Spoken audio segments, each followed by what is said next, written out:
ए बाबा एखनी के समझा दे, दू चार गो पेड़ लगैला से बाग ना हो जाई, आ डोर कतनो छतर काढ़ी नाग ना हो जाई, आ नेता त कतने भइले ए बाबा, बाकी केहू चिराग ना हो जाई।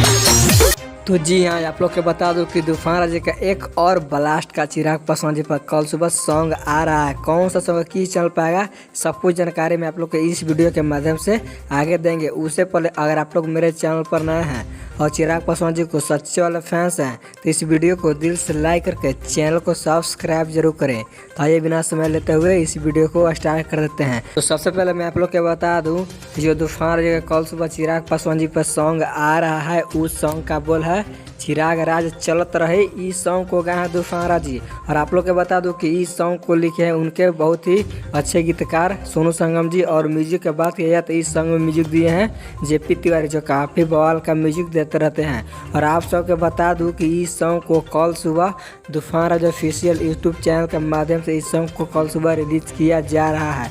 तो आप लोग कितना एक्साइटेड हैं इस सॉन्ग को सुनने के लिए आप मेरा कमेंट बॉक्स में ज़रूर दें। और अभी तक मेरे चैनल को सब्सक्राइब नहीं किए हैं तो जल्द सब्सक्राइब कर दें।